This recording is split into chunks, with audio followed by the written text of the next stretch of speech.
Welcome to the Fantasy Fangirls Podcast, where two sisters dive deep into fantasy lore, characters, themes, theories, world building, and more. We are so excited. Before we get into who we are, kind of our backstories, our different, relationships with these fantasy novels, we want to just go ahead and say a huge blanket spoiler warning. Major spoiler warning for Fourth Wing. We're going to be talking a little bit about ACOTAR as well, so if you haven't read that, maybe just go ahead and skip this episode and go straight to Fourth Wing. But just so you know, this is definitely a, hey, here's our love of these stories, and we will be mentioning some spoilers. Absolutely. Harry Potter spoilers, just for, all of you who haven't read it. If you don't know if you have not read, what are you doing here? Go listen to and read Harry Potter. I can guarantee you I will make at least like 5 Harry Potter references in every single minimum every single minimum episode. Minimum. Yes. So Nicole, let's start with you. I am Nicole. I am the sweet baby sister of the two of us. And I appreciate the laughter. Thank you very much. It says a lot about me. Thanks. It's funny because I'm a seasoned podcast. I've been podcasting for about 4 years now. And I have always loved fantasy, but it's always been from the era of almost like the young adult lens. I've really loved YA books since the dawn of time, for me at least. I definitely was into the Twilight craze. I don't care. I will take it. I don't care if any judgment comes from that. I loved the books when they came out. But now, I love the selection, Shadow and Bone, all those, Crooked Kingdom, all of these books that are definitely more of the YA category. But it wasn't until, 2.5-ish months ago that I started getting more into the new adult, where it was more ACOTAR, Court of Thorns and Roses, and of course, Fourth Wing.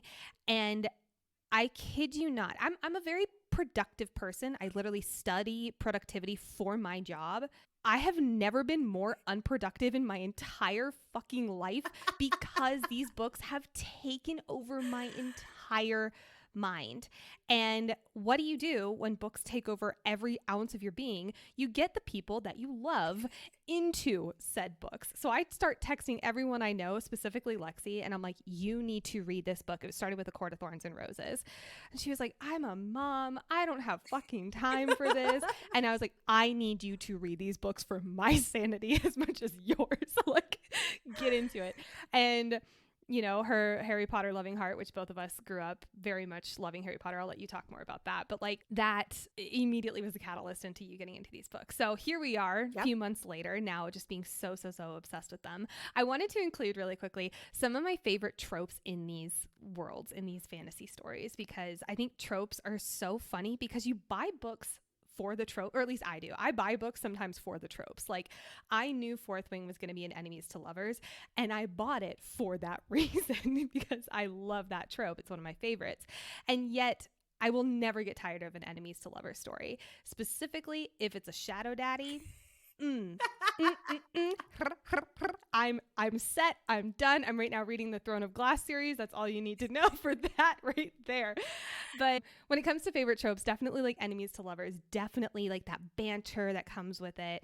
I think of Rhysand and stuff like that whenever I think of that banter. But when I think of least favorite tropes, however, and I want to hear yours, Lexi, definitely. When I think of least favorite tropes, I used to think, okay, maybe, love triangles, because I didn't love it. And even back in the Twilight series, I didn't love the love triangle.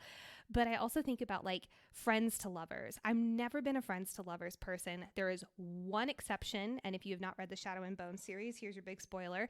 But there's very much a prominent in there. Selection is very much friends to lovers. So I thought it was not one of my favorites. But then I think about my favorite books, and friends to Peeta, Malark from Hunger Games is very much friends to lovers. So I used to think that was my least favorite. But then I realized maybe that's actually right below my favorite right after enemies to lovers. But Lex, let's hear a little bit about you. So like Nicole mentioned, we both got into Harry Potter very early on when we were kids.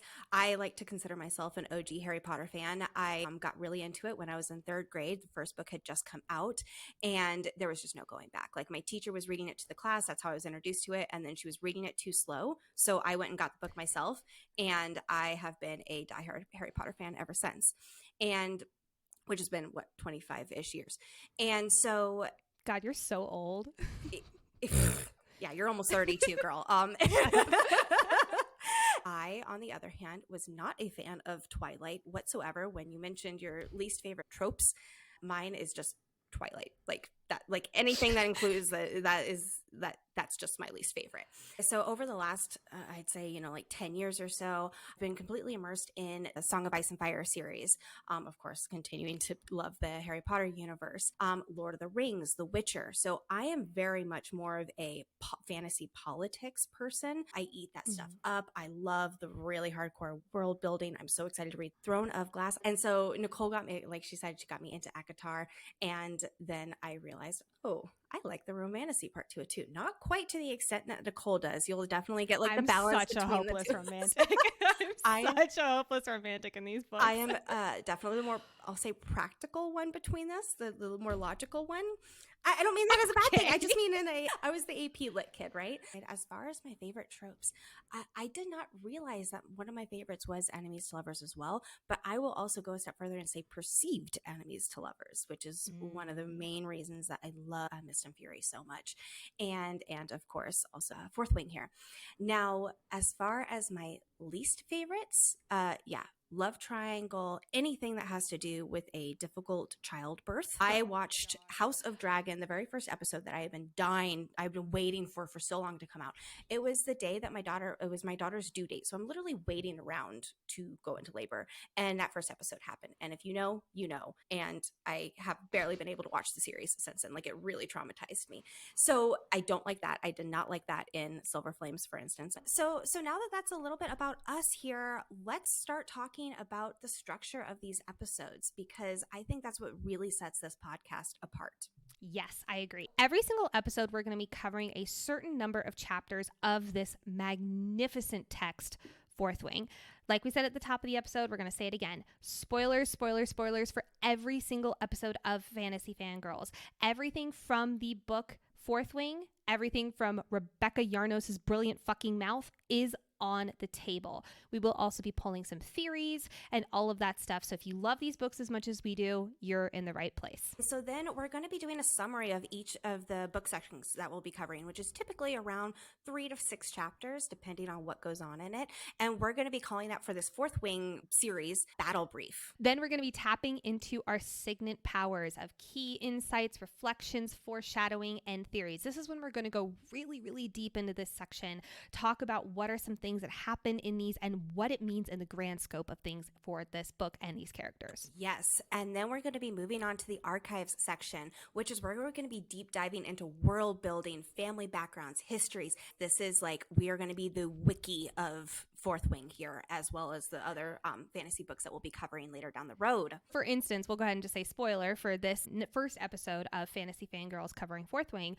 The archive section, we're going to be going over the different area of the quadrants of Besgaiath Ward College. So all 4 of the quadrants, we're going to be going into the deep dives of what they mean, what everything we know about them, obviously in the lead up to the rest of the Empyrean series. Then last but not least, we're going to close out each episode with taking flight with our favorite moments.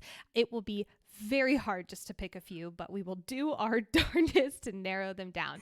As you guys can imagine, we're going to be starting off with Fourth Wing, the first book in the Empyrean series, in the lead up to Iron Flames on November 7th. It cannot come soon enough. I am itching to get my hands on that book. So then we're going to be covering the Iron Flame book. Just as we did with the Fourth Wing, we'll be doing a very similar format as we can best guess. We obviously haven't read it yet. Then kicking off in 2024, we're going to take a small break from Empyrean and we're going to go into the Court of Thorns and Roses. We're going to be diving into Prythian, starting off with obviously ACOTAR, moving into Mist and Fury, and so on and so forth. So there's a little bit of a taste of what you can get excited for in the next few months of Fantasy Fangirls. No, we are, of course, on social media. We are still very new, so please give us a follow, especially on TikTok. We need that 1,000 follows so that we can add the link to our podcast so that can make everyone's lives easier. Please. So please. Not only go follow us, but go tell all your friends to also go follow us. And Lexi is on it with posting funny videos, different theories, and just all of that good stuff on both Instagram and TikTok. My meme game is very strong. I don't mean to brag, but it's No, it's pretty good. Yeah. It's really good. Like I'm in awe of you. And we'll put the link in the show notes to both the TikTok and the Instagram, or you can just look up Fantasy Fangirls Pod. We are also a baby podcast, like Lexi mentioned, which means rating and reviews are so freaking impactful. If you have never had your own podcast, or if you don't know this, it is absolutely so helpful to have those ratings and reviews, especially at the very beginning, because as people start searching for podcasts about Fourth Wing, which, isn't that what this is? The more and more reviews we have, the higher we are up the charts, which means more people are going to find the show, which means we're going to have crazier and crazier fan theories coming out of the woodwork. So please take a moment, and whatever podcasting platform you are listening to us on, take a moment to hit that 5-star rate and review button. And speaking of the fan base, everyone, we love the good theories. We love to hear your input. This is all about building a community here. So email us your thoughts, your theories, all of that good stuff at fantasyfangirlspod@gmail.com. And with that, that is our short and sweet intro episode. I think it's time to dive into Fourth Wing. I think so. These episodes are jam-packed. They are going to be long and juicy and so good. Let's do it. Go ahead and click that first episode, and we'll see you all there. All right.